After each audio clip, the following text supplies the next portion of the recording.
everyone, my name is Lucy and welcome to my August wrap up. So I'm going to talk about all of the books that I read in August. I had a mixed reading month but also a good one. So I did at the beginning of the month have some lower ratings and some DNFs, but then towards the end of the month I have some 5-star books. So very mixed month, but I'm really glad that I've ended it on a high note. So let's get into the books that I read this month. So the first book was The Lost World by Michael Crichton, which is the second book in the Jurassic Park series. I absolutely loved the first book and I think I gave it like 5 stars. This one I didn't love as much. It was a bit slower and more boring. We followed some of the characters from the previous book and they discovered that there's another island where people were making dinosaurs. And one of these experts goes to the island stupidly with just a guide and then people have to go rescue him. And I just didn't love it. It just wasn't very interesting and it wasn't like there wasn't loads of dinosaur content in it, which is kind of what I want to see. So I ended up giving that 3 stars. I then DNF'd Catwoman Soulstealer by Sarah J Maas because I wasn't enjoying it anyway, but then there was some emotional content that was a bit triggering for me, so I didn't feel like reading that. If you did want to check it out, I just want to mention a trigger warning for terminal illness in this book. And yeah, so I didn't read any more of that. I then read A Discovery of Witches by Deborah Harkness, which I was really interested to pick up. You follow a witch who is doing like a research degree and she meets a vampire and she thinks that vampires are evil, and then there's a romance. And I just didn't like this book. I feel like it had so much potential, but the way that the plot unfolded I really didn't like. So the fact that our main character was really distrustful of vampires and she wanted to avoid this vampire, and then like the next minute she was like going out on dates with him, and I'm just like, this doesn't make sense. I know that the vampire's meant to like lure you in, but she is aware of that, so you'd think that she'd be resisting it. So I feel like in that respect it was kind of more insta-lovey. It was really fast and there wasn't a slow burn, which I prefer. And the way that the plot went, it just wasn't for me. So I would recommend picking it up if you're interested, but I ended up giving it 2 stars. I then read The Hero of Ages by Brandon Sanderson, which is the 3rd book in the Mistborn trilogy.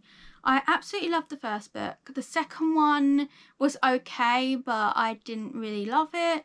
And this one I just didn't like. And I didn't like how the plot went and it was kind of boring. Not much was happening and the way that the plot unfolded I just really wasn't happy with, and it just wasn't for me.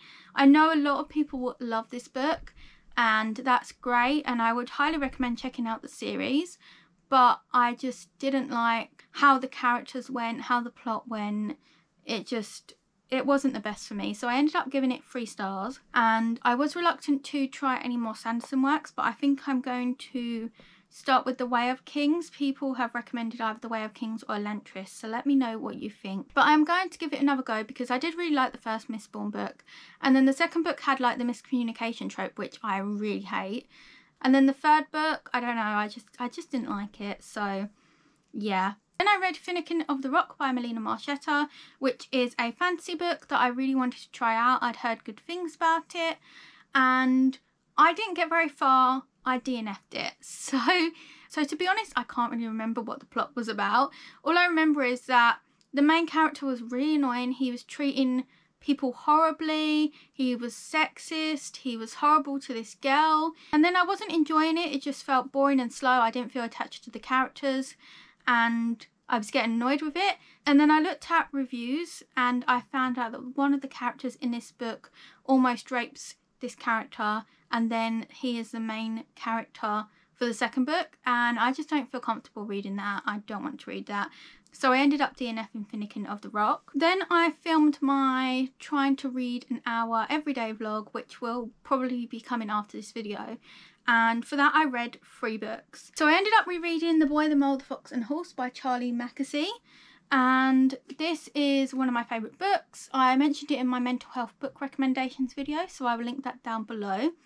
But it's basically a picture book. It's illustrated with quotes. You can read it in any order. It follows a boy who meets a mole, a fox and a horse, and there are just loads of quotes that are relatable to life and friendship, kindness, mental health, and it's just a hug in a book. I really love this book, so I gave it 5 stars again and would highly recommend for anyone of any age. I then read Fullmetal Alchemist volumes 1, 2 and 3. I read this throughout the month and I was reading some of it for my sprint videos, which I was finding really helpful.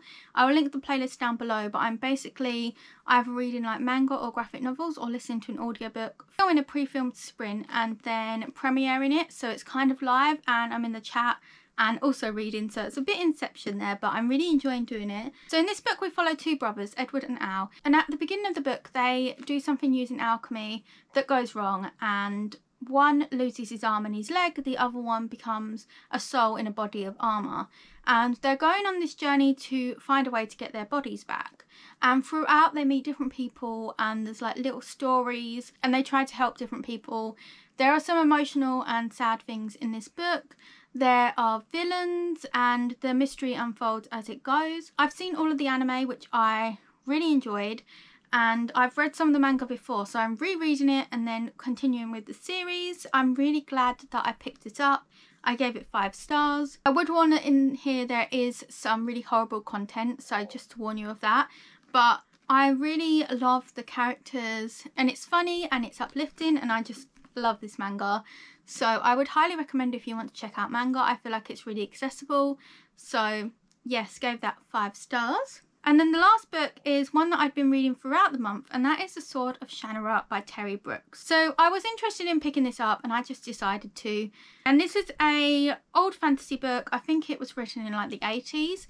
And it's basically like Lord of the Rings. The author apparently made kind of like a Lord of the Rings fan fiction just to prove that he could write a story. He didn't plan on publishing it, but then it did become published.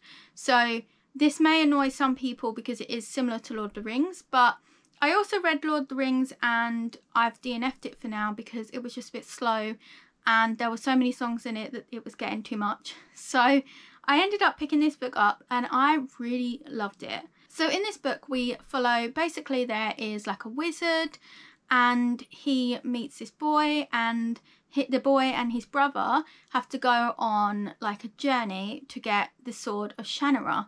And we have like a band of different people from different places, like elves and things, and they're going on this journey and there's like an evil warlock and enemies, and it's just really great. It's more fast paced and there's more action than Lord of the Rings. And as I said, some people have been not liking it because it is similar to Lord of the Rings, so I think that's up to personal preference. I really love the Lord of the Rings films, but I do feel like this is kind of different enough but also like similar enough to love, if you know what I mean. Like I love the kind of fantasy tropes in there and I really enjoyed it. There was really great character arcs, like seriously it was really good development, and there were some emotional times, so beware of that.